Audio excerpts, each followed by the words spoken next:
الذي هدانا لهذا وما كنا لنهتدي لولا أن هدانا الله. اللهم صل على محمد وعلى آل محمد كما صليت على إبراهيم وعلى آل إبراهيم إنك حميد مجيد. اللهم بارك على محمد وعلى آل محمد كما باركت على إبراهيم وعلى آل إبراهيم إنك حميد مجيد. سبحانك اللهم وبحمدك اشهد ان لا الہ الا انت استغفرک واتوب الیک. حضرت ابو ہریرہ رضی اللہ تعالی عنہ روایت کرتے ہیں کہ نبی کریم صلی اللہ علیہ وآلہ وسلم نے فرمایا، جب تم میں سے کوئی شخص کسی مجلس میں بیٹھے اور مجلس میں اس سے کچھ فضول باتیں، زائد باتیں سرزد ہو جائیں، اپنی زبان سے وہ فضول یا زائد باتیں، کچھ اونچی باتیں اونچی آواز میں کر گزرے، اور پھر اس مجلس سے اٹھنے سے پہلے وہ یہ کلمات پڑھے، تو اس دوران اس سے جس قدر گناہ ہوئے ہیں اللہ سبحانہ و تعالی وہ گناہ بخش دیں گے. اور پھر آپ صلی اللہ علیہ وآلہ وسلم نے یہ دعا سکھلائی، سبحانک اللہم وبحمدک اشہد ان لا الہ الا انت استغفرک واتوب الیک. سبحانک اللہم، اے اللہ تو پاک ہے، وبحمدک، اور میں تیری خوبیوں کے ساتھ یہ بات کہتا ہوں کہ اے اللہ تو پاک ہے، تیری حمد کے ساتھ، تیری تعریف کے ساتھ میں یہ بات کہتا ہوں کہ تو پاک ہے.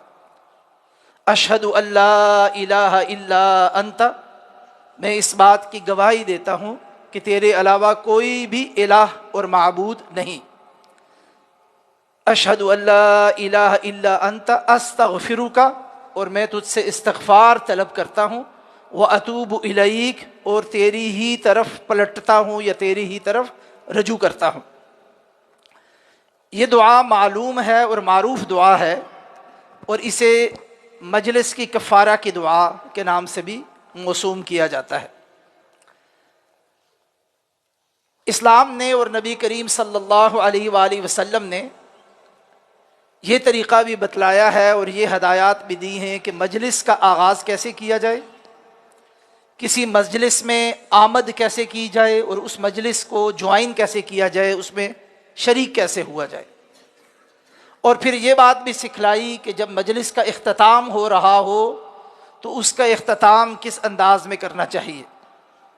یہ دین اسلام کی خوبی ہے کہ وہ اپنے ماننے والوں کی ہر کنڈکٹ کو، چھوٹی چھوٹی اور معمولی باتوں کے بارے میں بھی ہدایات رسول اللہ صلی اللہ علیہ وآلہ وسلم نے جاری فرمائی ہیں.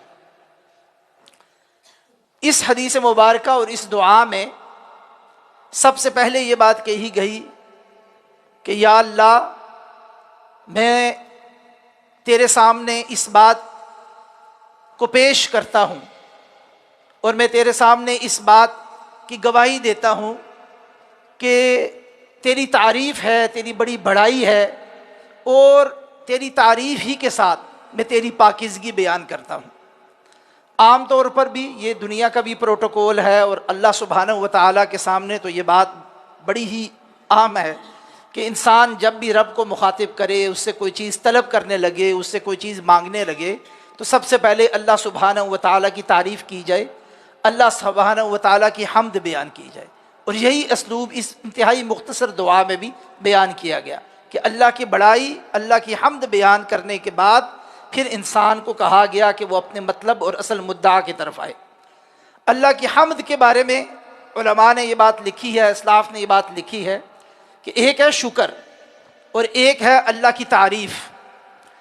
اور اس بات میں کہ انسان کو زیادہ شکر ادا کرنا چاہیے یا زیادہ تعریف کرنی چاہیے یا حمد بیان کرنی چاہیے، تو الحمدللہ رب العالمین سے استدلال کرتے ہوئے علماء نے، مفسرین نے، اسلاف نے یہ بات لکھی کہ جب انسان یہ کہتا ہے نا کہ یا اللہ میں تیری حمد بیان کرتا ہوں، تیری تعریف کرتا ہوں، اس اسلوب میں کہے بحمدک یا اس اسلوب میں کہے کہ الحمدللہ، یہ عام اور اشمل ہے. اس کا کیا مطلب ہے؟ اس کے اندر شکر چھپا ہوا ہے. یہ اللہ کی تعریف کرتے ہوئے انسان آٹومیٹیکلی اللہ سبحانہ و تعالیٰ کا شکر بھی ادا کر رہا ہوتا ہے. اسی لیے اس کلمے کی بہت بڑی شان ہے کہ اس کلمے کے اندر اللہ کی ہر ممکنہ تعریف شامل ہے. کہ جب یہ کہتا ہے نا یا اللہ میں تیری تعریف کرتا ہوں، تیری خوبی بیان کرتا ہوں، تو اللہ کی کتنی خوبیاں، ان گنت خوبیاں، یعنی اس تمام کمال، تمام خوبیاں انسان ان کا ذکر کیے بغیر یہ انسان کہہ دیتا ہے کہ یا اللہ میں ان سب کا ذکر کرتا ہوں. اس کے اندر ظاہر بات ہے کہ اللہ کے شکر کی خوبی بھی شامل ہے جو انسان اللہ سبحانہ و تعالیٰ کو پیش کرتا ہے. تو یہ پہلا پروٹوکول اور پہلا طریقہ یہ ہے کہ انسان جب بھی اللہ سے طلب کرے تو سب سے پہلے اللہ سبحانہ و تعالیٰ کی تعریف بیان کرے، اس کی پاکیزی بیان کرے، اس کی صفات بیان کرے، اس کی بزرگی بیان کرے، اس کی برتری بیان کرے. جب یہ بات بیان ہو جائے تو اس کے بعد کہا گیا اشہد ان لا الہ الا انت، کہ یا اللہ اب میں اپنی کوالیفیکیشن پیش کرتا ہوں کہ میں اس بات کی گواہی دیتا ہوں کہ تیرے علاوہ کوئی معبود نہیں ہے. اور یہ بھی یہاں نقطہ سمجھنے کے لیے ہے کہ مجلس کے اندر انسان سے، اس حدیث مبارکہ میں جو لفظ بیان ہوا ہے نا کہ مجلس میں کیا ہو جاتا ہے، سرزد ہو جاتا ہے. بسا اوقات انسان بھڑک مار دیتا ہے، اونچی آواز میں گفتگو کر دیتا ہے، کسی بات میں مبالغے سے کام لے لیتا ہے. یہ نہیں کہا گیا کہ گالم گلوچ کرتا ہے یا انتہائی شریعت کی نافرمانی کرتا ہے. یہ تو تصور بھی نہیں تھا نا صحابہ کرام کی مجلسیں ہوں اور وہاں پہ اس قسم کی لغو بات نعوذ باللہ صادر ہو، اس کا ذکر ہو. زیادہ سے زیادہ یہی ہے کہ انسان ذرا بات کرتے ہوئے کوئی تھوڑی بات زینت گفتگو کے لیے بڑھا دیتا ہے تھوڑی سی بات، یا پھر اپنی آواز کو بعض اوقات بلند کر دیتا ہے، یا پھر بڑے بلیغ الفاظ استعمال کرتے ہوئے کچھ مبالغہ کر جاتا ہے. تو اس طرح کی باتوں کے بارے میں بھی کہا گیا کہ جب مجلس سے اٹھ رہے ہو تو پھر ان باتوں سے درگزر کے لیے اللہ سبحانہ و تعالیٰ کی بڑائی بیان کرو.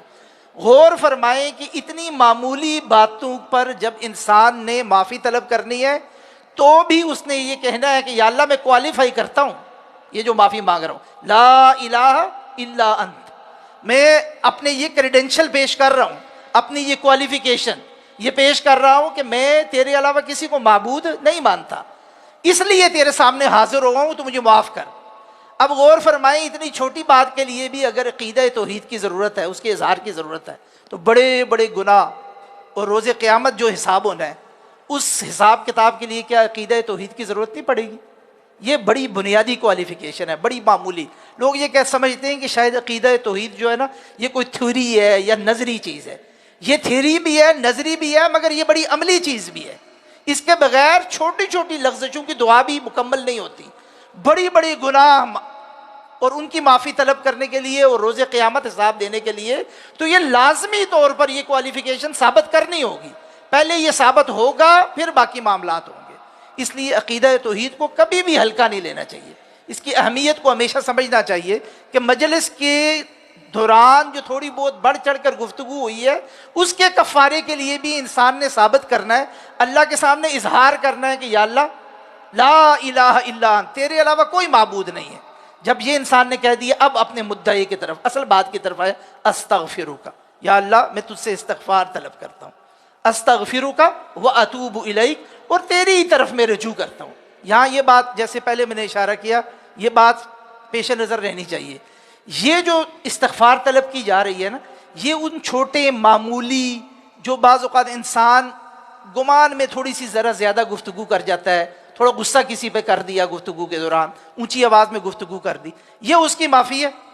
اگر مجلس کے دوران کسی کے اوپر ایسا الزام لگایا جو قذف کے، یا کسی پر ایسا چغلی کر دی، کسی کی عزت اچھال دی، کسی کے ساتھ زیادتی کر دی، وہ محض مجلس کے آخر میں کفارے کی یہ دعا پڑھنے سے اس کی تلافی نہیں ہونی. یہ بات بھی ذہن، انسان یہ سمجھتا رہے کہ مجلس میں بیٹھ کے میں جو مرضی تعدی کر دوں، جو مرضی زبان درازی کر دوں، جو کفر بکنا ہے بک دوں، اور آخر میں کہوں گا جی میں نے یہ دعا پڑھ لی ہے اور اب ساری معافی تلافی ہو گئی. یہ نہیں، ہر چیز کے حفظ مراتب میں یہ چھوٹی جو لغزشیں ہو جائیں گفتگو کے دوران ان سے معافی کے لیے، ان کے کفارے کے لیے یہ دعا ہے.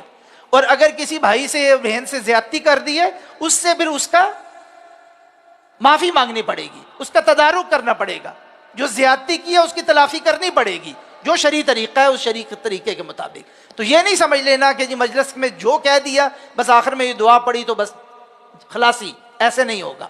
بڑے گناہوں کو اور جو شریعت کے احکامات ہیں ان کے مطابق ان کی تلافی کرے گا تو پھر وہاں پر ظاہر بات ہے اس کے بعد معافی بھی مانگے گا، اللہ سے بھی معافی مانگے گا تو اللہ سبحانہ و تعالیٰ معاف فرما دیں گے. اس لیے یہ بڑی سمجھنے کی. اور آخری نقطہ جو سمجھنے کا وہ یہ کہ جب کسی مجلس میں کوئی انسان کوئی بات کہہ بیٹھے نا اور ہم سن رہے ہوں اور پھر آخر میں وہ کفارے کی دعا ہمارے ساتھ مل کے پڑھ کر چلا جائے تو اللہ معاف کر دیتے ہیں، بندوں کو بھی بندوں کو معاف کر دینا چاہیے۔ یہ جو ہم باتیں ریکارڈ کر کے رکھتے ہیں نا، دل میں بھی ریکارڈ کرتے ہیں، آج کل موبائلوں میں بھی ریکارڈ کر لیتے ہیں اور بتاتے بھی نہیں ہیں۔ ایک تو یہ بہت بڑی بد اخلاقی ہے، یہ یاد رکھیں، یہ بہت بڑی بد اخلاقی ہے کہ انسان مجلس کی گفتگو آپس، اور مجلس سے مراد یہ نہیں ہے کوئی بہت بڑا مجمع ہو، دو لوگوں کی بھی مجلس ہو سکتی ہے، دو لوگ آپس میں بیٹھے ہیں گفتگو کر رہے ہیں، یہ ان کی مجلس ہے۔ 10 لوگ بیٹھے ہیں ان کی مجلس ہے، 100 بیٹھے ہیں، ہم اتنے لوگ یہاں بیٹھے ہیں، یہ ایک مجلس ہے۔ کسی کو بتائے بغیر اس کی گفتگو کو، خاص طور پر یہ جو ہمارے یہاں ایک چلن بن گیا ہے موبائل میں ریکارڈ کر لینا اور اس کو بتانا بھی نہیں، اور بعد میں جا کر لوگوں کو سنانا اور اس سے فتنہ پیدا کرنا اور فتنہ انگیزی کرنا، یہ بد اخلاقی بھی ہے اور یہ امانت کے اندر خیانت بھی ہے، یہ امانت کے اندر خیانت بھی ہے۔ کسی شخص نے، اگر کسی شخص کی گفتگو اگر کوئی دوسرا شخص کسی ریکارڈ کے مقصد کے لیے ریکارڈ کرنا چاہتا ہے تو اس شخص کو بتلائیں کہ میں یہ کام کر رہا ہوں۔ چھپ کر چیزیں ریکارڈ کرنا یہ شیطانی عمل ہے، یہ فتنہ میں ڈالنے والا عمل ہے۔ کبھی بھی ایک اچھے مسلمان کو یہ کام نہیں کرنا چاہیے اور اس سے بچنا چاہیے۔ اور یہ بڑی اس باب میں ہم بڑے تساہل کا شکار ہو گئے کہ جہاں بیٹھتے ہیں کچھ لوگوں کو عادت ہو جاتی ہے کہ ایسی گفتگو جو بس ویسے ہی بلا وجہ کی گفتگو بھی ہے، اس میں بھی موبائل جیب میں ڈالا، ریکارڈ کیا اور جا کے بیٹھ کے جی گفتگو ریکارڈ ہے، اور پھر فوراً کہنا کہ جی میں آپ کو سنا دیتا ہوں۔ یہ کوئی اچھی بات نہیں ہے، اچھی عادات نہیں ہے۔ اور یہیں سے یہ بات ہوتی ہے، اگر کسی شخص نے گفتگو کے آخر میں دعائے کفارہ پڑھ لی ہے، آپ نے بھی پڑھی، اس نے بھی پڑھ لی، اگر اس دوران اس سے کوئی غلطی سرزد بھی ہو گئی ہے، کوئی بات ہو گئی ہے، کسی ضمن میں اس نے کوئی بات دے دی ہے، کوئی رائے کر دی ہے، درست نہ بھی ہے، توبہ بعد میں کر لی ہے، استغفار آپ کے ساتھ پڑھ کے اٹھ کے چلا گیا، اب اللہ اس کو انشاءاللہ معاف فرما دیں گے۔ ہم انسان کون ہوتے ہیں اس کو معاف نہ کرنے والے؟